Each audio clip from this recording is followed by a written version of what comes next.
দুর্গাপূজার আমেজ মানেই শহর জুড়ে উচ্ছ্বাস, আলোকসজ্জা আর কেনাকাটার উৎসব। ব্র্যান্ডের শোরুম থেকে শুরু করে অলিগলির বুটিক বা রাস্তার ফুটপাত সবখানেই থাকে ক্রেতাদের ভিড়। ঋতুর রং, ট্রেন্ডের ছোঁয়া আর শেষ মুহূর্তের দর কষাকষিতে জমে ওঠে পুজোর বাজার।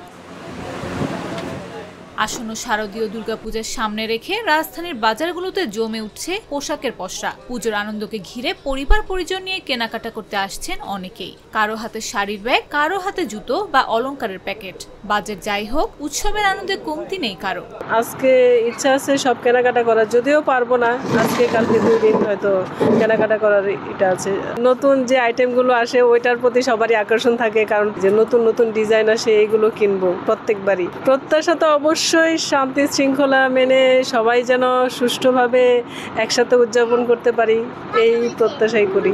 তবে দোকানগুলোতে নতুন পোশাকের সমাহার থাকলেও বেচাকেনায় নেই তেমন গতি। বিক্রেতারা বলছেন গেল বছরের তুলনায় এবছর বিক্রি কমছে। তাদের দাবি প্রচুর সংগ্রহ থাকলেও প্রত্যাশিত ক্রেতা মিলছে না। তুলনামূলকভাবে ওরকম দেখা যায় না। গত বছরে এর থেকে একটু ভালো ছিল, অনেক ভালো ছিল। তো এখন দেশের যে শারীরিক অবস্থা তাতে মনে হয় সব দিক সাইড মিলে আর কি আসলে মানুষের অবস্থা ভালো না, যার জন্য কেনাকাটার অবস্থাও খুব একটা খারাপ, অতটা ভালো মনে হয় না। গতবারের তুলনায় এবছর ব্যবসা অনেক খারাপ, বেচা কিনে একবারে স্লো আর কাস্টমার পাওয়া যাচ্ছে না। খুবই করুণ অবস্থা। কেমন দেশের পরিস্থিতি খারাপ, ওই হিসাবে কাস্টমার খুবই কম। আসন্ন পূজার আমেজ জমে উঠলেও বাজারে বেচা কেনার গতি কতটা বাড়বে তা নির্ভর করছে আগামী কয়েকদিনের ওপর। তবে বিক্রেতাদের প্রত্যাশা আসন্ন পূজাকে ঘিরে অন্যান্য বছরের ন্যায় এবারও বাড়বে ক্রেতা সমাগম। নাফিস আব্দুল্লাহ, জাগো নিউজ।